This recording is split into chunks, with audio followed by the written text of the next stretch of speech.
जय हिंद साथियों, हमारे परिवार बिहारी क्लासेस में आपका शुभ स्वागत है। तो अभी हमारा एसएससी सीजीएल का एग्ज़ाम चल रहा है। हम इस वीडियो में टॉप 25 क्वेश्चन देखेंगे जो लेटेस्ट ट्रेंड पे टीसीएस द्वारा लगातार विभिन्न एग्जामों में पूछा जा रहा है। यह सभी प्रश्न पिछले सीजीएल एग्ज़ाम के शिफ्टों में एवं सीआरपीएफ एग्ज़ाम, आईसीएआर एग्ज़ाम में पूछे गए प्रश्न हमने इंक्लूड किया है। यहाँ से प्रश्न आपको जरूर एग्जाम में देखने को मिलेंगे। तो देर ना करते हुए हम जल्दी से इस वीडियो को शुरू करते हैं। दोस्तों, पहला प्रश्न देखते हैं, कुमायूं हिमालय किन दो नदियों के बीच स्थित है? तो ध्यान देंगे, यहाँ पे कुमायूं हिमालय की बात किया जा रहा है, तो यह सतलज और काली नदी के बीच स्थित है। सिंधु और सतलज नदी के बीच यह प्रश्न पूछा जाता है। सिंधु और सतलज नदी के बीच पंजाब हिमालय है, और सतलुज और काली नदी के बीच कुमायूं हिमालय है, और काली और तीस्ता नदी के बीच नेपाल हिमालय है, और तीस्ता और दिहांग नदी के बीच असम हिमालय है। तो यह याद रखेगा, यह प्रश्न कई बार एग्जामों में पूछा गया है। दूसरा प्रश्न देखते हैं दोस्तों, 2022 का थॉमस कप का विजेता देश कौन रहा? तो भारत ने 2022 में थॉमस कप विजेता रहा है। यह पहला बार ऐसा हुआ है कि भारत ने थॉमस कप जीता था 2022 में, और यह आयोजन बैंकॉक में किया गया था जो कि थाईलैंड की राजधानी है। यह पूछा जाएगा प्रश्न, थॉमस कप किस खेल से संबंधित है? तो यह बैडमिंटन का एक प्रतियोगिता है। यह पुरुषों द्वारा खेला जाता है। और वहीं उबेर कप की बात किया जाए तो यह भी बैडमिंटन खेल की प्रतियोगिता है। यह महिलाओं द्वारा खेला जाता है। तीसरा प्रश्न ध्यान देंगे दोस्तों, बृजभूषण काबरा का संबंध किस वाद्य यंत्र से है? तो बृजभूषण काबरा का संबंध गिटार से है। याद रखिएगा, गिटार का संबंध बृजभूषण काबरा से है। पन्नालाल घोष पूछा जाएगा तो यह बांसुरी बजाते थे। पन्नालाल घोष का संबंध बांसुरी वादन से है। अगला प्रश्न ध्यान देंगे, विश्व में हरित क्रांति के जनक कौन हैं? तो नॉर्मन बोरलॉग विश्व में हरित क्रांति के जनक हैं। पहला बार हरित क्रांति कहाँ लाया गया था? तो यह मैक्सिको में लाया गया था। और वहीं अगर प्रश्न पूछा जाएगा कि भारत के हरित क्रांति के जनक कौन हैं, तो डॉक्टर एम.एस. स्वामीनाथन जी को भारत के हरित क्रांति के जनक माना जाता है। अगला प्रश्न देखते हैं दोस्तों, उससे पहले साथियों, हमारा यह कंटेंट और एक्स्ट्रा फैक्ट वाली जानकारी सही लगती है तो प्लीज़ हमारे इस चैनल को सब्सक्राइब कर लें, क्योंकि आपकी सपोर्ट की हमें बहुत ज़रूरत है। अगला प्रश्न देखते हैं दोस्तों, पैरा ओलंपिक 2020 में सर्वाधिक गोल्ड मेडल किस देश ने जीता है? तो चीन ने 96 गोल्ड मेडल जीता था पैरा ओलंपिक 2020 में। और कुल पदक की बात किया जाए तो 207 कुल पदक चीन जीता था। और दूसरे स्थान पे ब्रिटेन था जो कि 41 गोल्ड मेडल के साथ, कुल पदक की बात किया जाए तो 124 कुल पदक ब्रिटेन जीता था। पहला स्थान चीन का था, दूसरा स्थान ब्रिटेन का था। और भारत की बात किया जाए, प्रश्न पूछा जाता है तो 24वां स्थान पैरा ओलंपिक में भारत का था। और ओलंपिक 2020 टोक्यो की बात किया जाए तो भारत का स्थान 48वां था।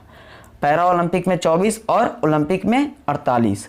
अगला प्रश्न देखते हैं दोस्तों, कुंभी किस राज्य का लोक नृत्य है? तो आंध्र प्रदेश राज्य का कुंभी लोक नृत्य है। और आंध्र प्रदेश का अन्य लोक नृत्य देख लेते हैं, धमाल नृत्य, मथुरी नृत्य, यह भी आंध्र प्रदेश का लोक नृत्य है। कुंभी, धमाल और मथुरी, यह तीनों याद रखेगा, आंध्र प्रदेश का लोक नृत्य है। अगला प्रश्न देखते हैं 7वां, माउंट जम्फू पर्वत किस राज्य में स्थित है? तो नागालैंड राज्य में माउंट जम्फू पर्वत स्थित है। ध्यान रखिएगा, यह प्रश्न पूछा जा चुका है। और थांग चांग जनजाति, यह भी नागालैंड में निवास करती है। और हॉर्नबिल उत्सव, यह नागालैंड का एक प्रमुख त्यौहार है। अगला प्रश्न ध्यान देंगे, 2011 में जनगणना कितने चरणों में संपन्न हुआ था? यह आईसीएआर के एग्जाम में पूछा गया है प्रश्न दोस्तों। 2011 में जनगणना 2 चरणों में समाप्त हुआ था। और 2011 के जनगणना का थीम क्या था? हमारा जनगणना हमारा भविष्य। अगला प्रश्न देखते हैं दोस्तों, प्रश्न नंबर 9, मणिपुरी नृत्य शैली के पिता के रूप में किन्हें जाना जाता है? मणिपुरी नृत्य एक शास्त्रीय नृत्य है। इसके पिता के रूप में गुरु बिपिन सिंह को जाना जाता है। गुरु बिपिन सिंह मणिपुरी लोक नृत्य, शास्त्रीय नृत्य के पितामह हैं। और मणिपुरी नृत्य का एक अन्य नाम पूछा जाता है तो जागोई नृत्य इसका अन्य नाम है। और राधा कृष्णा के प्रेम प्रसंग के बारे में मणिपुरी नृत्य में दर्शाया गया है। अगला प्रश्न ध्यान देंगे दोस्तों, गोरा उपन्यास किनके द्वारा लिखा गया है? तो रविंद्रनाथ टैगोर द्वारा गोरा उपन्यास लिखा गया है। अगला आगे देखेंगे, दो बहनें और राजर्षि, यह भी रविंद्रनाथ टैगोर की उपन्यास है। यह प्रश्न पूछा जा सकता है, दो बहनें और राजर्षि रविंद्रनाथ टैगोर की उपन्यास है। अगला प्रश्न 11 देखते हैं, बुग्याल घास का मैदान भारत के किस राज्य में पाया जाता है? तो उत्तराखंड राज्य में बुग्याल घास का मैदान पाया जाता है, याद रखिएगा। और बन्नी घास का मैदान पूछ लिया जाएगा तो गुजरात राज्य हमारा राइट आंसर हो जाएगा। बन्नी घास का मैदान गुजरात में और बुग्याल घास का मैदान उत्तराखंड में। अगला प्रश्न देखते हैं 12th, न्यायिक पुनरावलोकन का सिद्धांत किस देश से लिया गया है? तो संयुक्त राज्य अमेरिका से न्यायिक पुनरावलोकन का सिद्धांत लिया गया है। और संविधान का प्रस्तावना की बात किया जाए तो यह भी संयुक्त राज्य अमेरिका से लिया गया है। और प्रस्तावना की भाषा पूछ लिया जाएगा तो ऑस्ट्रेलिया का संविधान हमारा राइट आंसर हो जाएगा। और मूल अधिकार भी यह अमेरिका के संविधान से भारत में लिया गया है। और मूल कर्तव्य रसिया के संविधान से। अगला प्रश्न देखते हैं 13, अब तक सर्वाधिक बार रणजी ट्रॉफी किसने जीता है? तो मुंबई ने अब तक सर्वाधिक बार रणजी ट्रॉफी जीता है। कुल 41 बार रणजी ट्रॉफी मुंबई ने जीत चुका है। कितने बार? 41 बार। अगला प्रश्न देखते हैं, सागरमाला परियोजना का संबंध किससे है? तो बंदरगाहों के आधुनिकीकरण से सागरमाला परियोजना का संबंध है। सागरमाला, सागर के किनारे क्या रहता है? बंदरगाह, याद रखिएगा।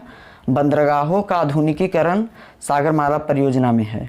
और भारतमाला परियोजना का संबंध किससे है? तो यह राष्ट्रीय राजमार्गों को जोड़ा जाता है। भारतमाला प्रोजेक्ट राष्ट्रीय राजमार्ग, नेशनल हाईवे। अगला प्रश्न देखते हैं, दक्षिण भारत में सैन्य अभियान किसके शासनकाल में शुरू हुआ था?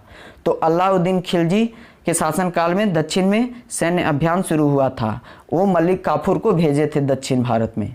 और नगद वेतन की शुरुआत अलाउद्दीन खिलजी के टाइम पे ही शुरू किया गया था। और बाजार नियंत्रण प्रणाली की शुरुआत यह अलाउद्दीन खिलजी ने किया था। अगला प्रश्न देखते हैं दोस्तों, घोंघा किस संघ के अंतर्गत आता है? तो घोंघा मोलस्का संघ के अंतर्गत आता है। और ऑक्टोपस भी, यह भी मोलस्का संघ के अंतर्गत ही आता है। घोंघा और ऑक्टोपस, याद रखिएगा। घोंघा के अंदर मुलायम त्वचा वाला एक जीव रहता है, ऑक्टोपस भी मुलायम त्वचा वाला रहता है। तो दोनों मुलायम है तो यानी मोलस्का संघ के अंतर्गत आएगा। अगला प्रश्न देखते हैं दोस्तों, प्रश्न नंबर 17, पंडित रविशंकर के गुरु कौन थे? तो यह प्रश्न देखेंगे, पंडित रविशंकर के गुरु कौन थे? तो उस्ताद अलाउद्दीन खां, इनका राइट आंसर हो जाएगा। पंडित रविशंकर के गुरु का नाम था उस्ताद अलाउद्दीन खां। यह प्रश्न अब नहीं पूछा जाता है कि पंडित रविशंकर किस वाद्य यंत्र से संबंधित है, क्योंकि यह प्रश्न कई बार पूछा जा चुका है। तो आने की संभावना यह है कि पंडित रविशंकर के गुरु कौन थे? तो उस्ताद अलाउद्दीन खां। पंडित रविशंकर सितार बजाते थे और उन्हें भारत रत्न 1999 में प्रदान किया गया था। यह भी याद रखिएगा, 1999 में पंडित रविशंकर जी को भारत रत्न दिया गया था। अगला प्रश्न देखते हैं, किस केंद्र शासित प्रदेश का लिंगानुपात सर्वाधिक है? तो हमारा राइट आंसर हो जाएगा पुदुचेरी। पुदुचेरी का लिंगानुपात सर्वाधिक है, 1038 इसका लिंगानुपात है, यानी कि 1000 पुरुषों में 1038 महिलाएं पुदुचेरी में है, यानी कि महिलाओं की संख्या वहां ज़्यादा है। अगला प्रश्न देखते हैं दोस्तों, कलिंग युद्ध किस नदी के किनारे लड़ा गया था? यह प्रश्न काफ़ी इंपॉर्टेंट है, आने की संभावना प्रबल है दोस्तों।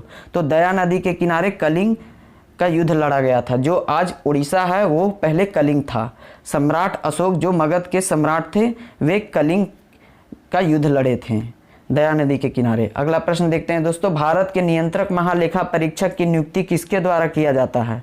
तो भारत के राष्ट्रपति के द्वारा भारत के नियंत्रक महालेखा परीक्षक की नियुक्ति किया जाता है, जिसे हम इंग्लिश में कैग बोलते हैं, कंप्ट्रोलर ऑडिटर जनरल, जिसका अनुच्छेद वर्णन 148 में किया गया है कैग का।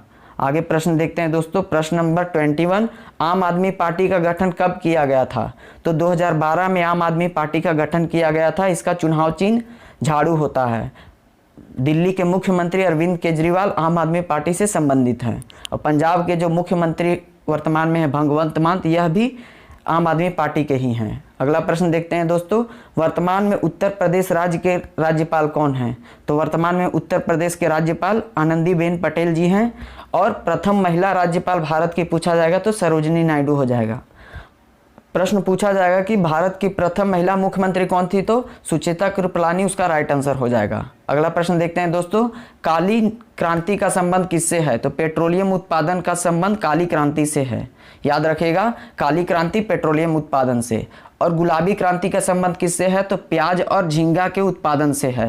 प्याज का रंग भी गुलाबी होता है और झींगा का भी रंग गुलाबी होता है, इसलिए याद रखेगा गुलाबी क्रांति झींगा और प्याज से संबंधित है। अगला प्रश्न देखते हैं दोस्तों, कोशिका विभाजन कितने प्रकार के होते हैं? तो कोशिका विभाजन 2 प्रकार के होते हैं, फर्स्ट समसूत्री विभाजन और दूसरा है अर्धसूत्री विभाजन। अगर पूछा जाएगा प्रश्न कि कोशिका की खोज किसने किया था, तो रॉबर्ट हुक ने 1665 में किया था और यह इंग्लैंड के वैज्ञानिक थे। आगे देखते हैं दोस्तों, प्रश्न नंबर लास्ट है 25, 2023 क्रिकेट वर्ल्ड कप का आयोजन कहाँ किया जाएगा? तो हमारे भारत में 2023 का वर्ल्ड कप का आयोजन किया जाएगा। और अब तक भारत ने कितने बार वर्ल्ड कप जीता है? तो 2 बार जीत चुका है, 1983 में और 2011 में। 1983 की बात किया जाए तो उस समय भारत के कप्तान थे कपिल देव और उप विजेता टीम था वेस्ट इंडीज। और 2011 की बात किया जाए तो भारत के कप्तान थे महेंद्र सिंह धोनी और उप विजेता टीम था श्रीलंका। उप विजेता हो जाएगा, उप विजेता श्रीलंका और वेस्ट इंडीज 1983 का उप विजेता था। यहाँ पे यह वीडियो समाप्त होता है दोस्तों। हमारे इस चैनल को सब्सक्राइब कर लें क्योंकि आपकी सपोर्ट की बेहद ज़रूरत है। और यहाँ से पढ़कर जाए, आने वाले एग्जाम में आपको यहाँ से प्रश्न जरूर देखने को मिलेंगे। धन्यवाद।